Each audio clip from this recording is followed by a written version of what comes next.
मुंबईमधून पावसासंदर्भातली update समोर येते। मुंबईमध्ये आता पावसाचा जोर अजूनही कायमच आहे आणि आज दिवसभर पावसाचा हा जोर असाच राहणार असल्याचा अंदाज हवामान खात्याने वर्तवलाय। शिवाय मुंबईला आज येलो अलर्ट सुद्धा जारी करण्यात आलाय।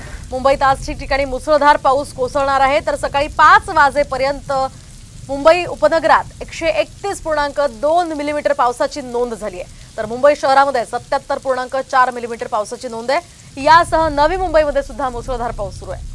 एकूणच आज दिवसभर या पावसाची ही रिपरिप आणि संततधार तर कुठे मुसळधार पाऊस सुरू असण्याचा अंदाज आहे। आता मुंबईतनं जाऊयात नवी मुंबईमध्ये। नवी मुंबईत सुद्धा अगदी रात्रभर पावसाची जोरदार बॅटिंग सुरू होती। सकाळपासूनच पावसाने आता जोर धरलाय, तर नवी मुंबईत पावसाची आज दिवसभर संततधार सुरूच राहण्याचा अंदाज आहे। शहरात सर्वत्र पावसाची दमदार हजेरी पाहायला मिळाली। काल सुद्धा नवी मुंबईमध्ये अगदी मुसळधार पाऊस झाला, त्यामुळे सोसायट्यांमध्ये पाणी साचलं होतं आणि आज सुद्धा दिवसभर नवी मुंबईच्या अनेक भागांमध्ये पाऊस कोसळणार असल्याचा अंदाज आहे।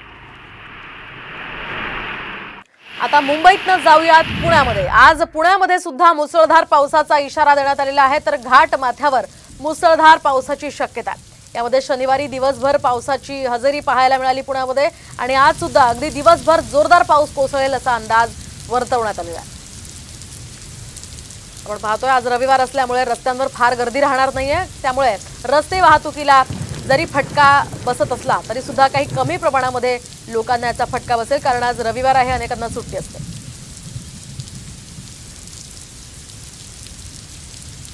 आता पुण्यातनं जाऊयात कोकणामध्ये। रत्नागिरी आणि सिंधुदुर्गला सुद्धा आज रेड अलर्ट जारी करण्यात आलाय।